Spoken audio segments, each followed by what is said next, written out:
There's two different ways I've learned to do profiles, and the way that I noticed the biggest change was when I learned to see a profile like an upside down set of steps.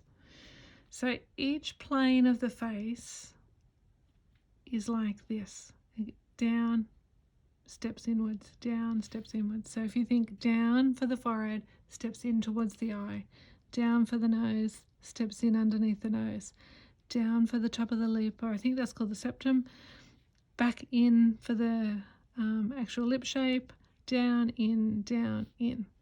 So to show you that this set of stairs upside down works better, I think, if you see it this way rather than how I drew it first. So can you see straight away a little sense of a profile starting? So it's not even like a set of steps. Your forehead comes down and then we come back in towards the eye. And everybody's got a different amount of brow bone. I might have done that a little bit too dominant for most people. And then we come down for the nose. And this, I would do a slightly longer shape than the forehead. And we step in,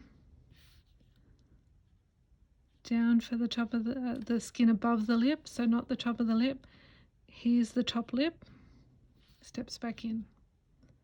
And each one of these is further back than the one before. So the bottom lip now generally won't come as far forward.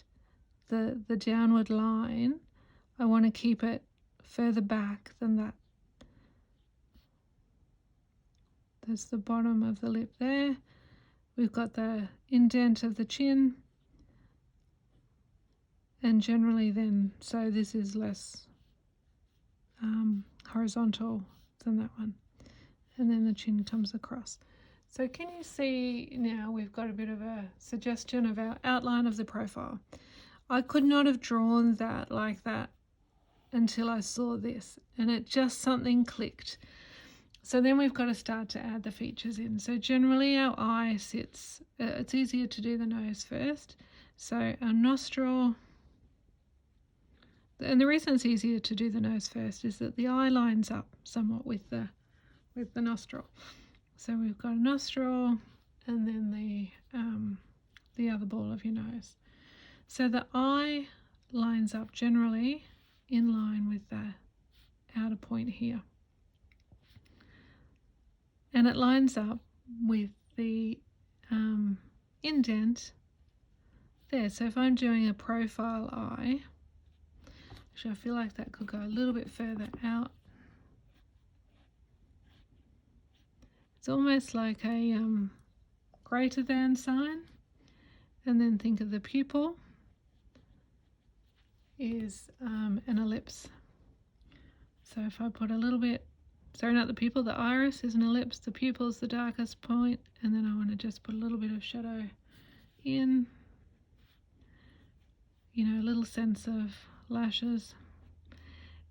And the crease line of your eye is really important. If you don't put the crease line in, which is that natural fold that our eyes have, our eye looks two-dimensional.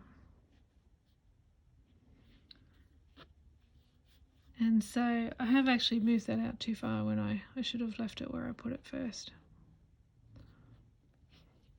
It needs to go in a bit forward. And then sometimes, depending on how much of a profile, sometimes you can see a little touch of eye on the other side as well. So a little lid. Might just be a lash, might be all you can see, just depending on how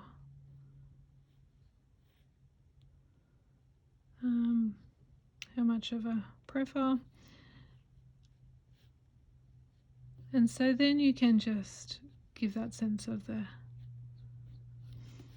lips.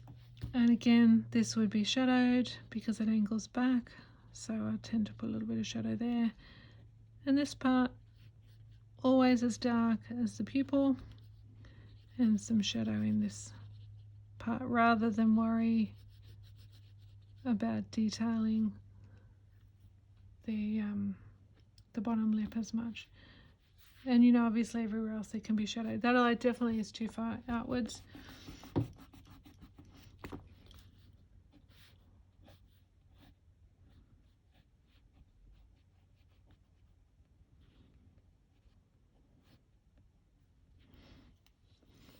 and a little bit bigger works better.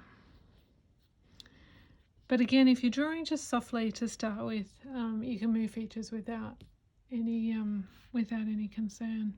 I'm working much darker just to for you to be able to see it on the video.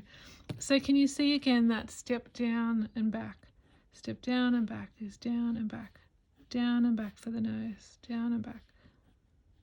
Shorter for the top lip. Shorter again, or similar, shorter in this part for the bottom lip.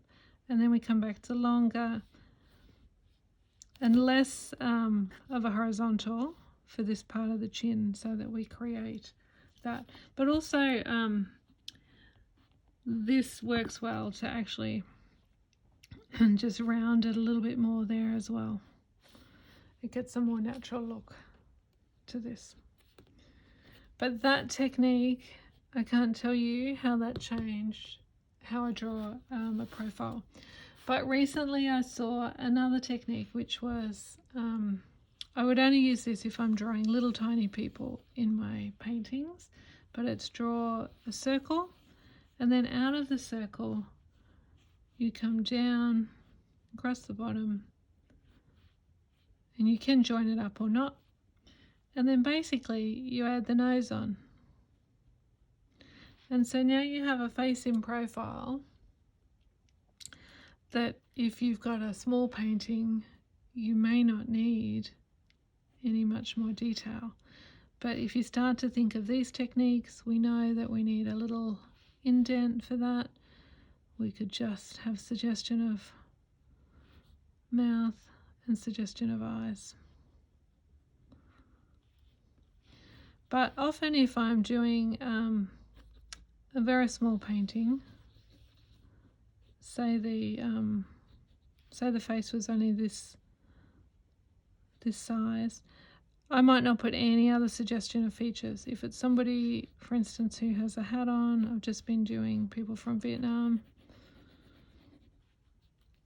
I wouldn't necessarily put any more than that initial, let's just say if I did it lighter.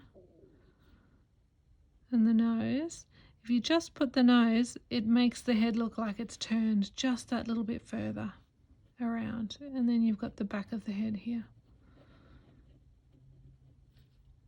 You know, it quite depends on where you put the ear as to how far turned away the head is as well.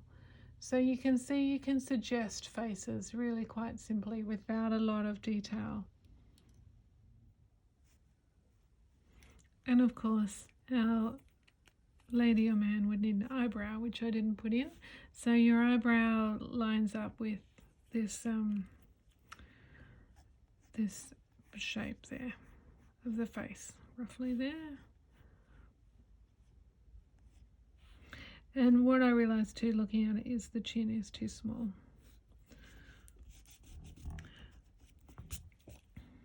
That needs a little bit more space to come down here. But you can see again, my goal was to keep the chin a little bit further back than the lip, like I was explaining here. Each one steps back further. If I had it as far out, which I think at first I did, it makes the chin look like it's protruding a little bit forward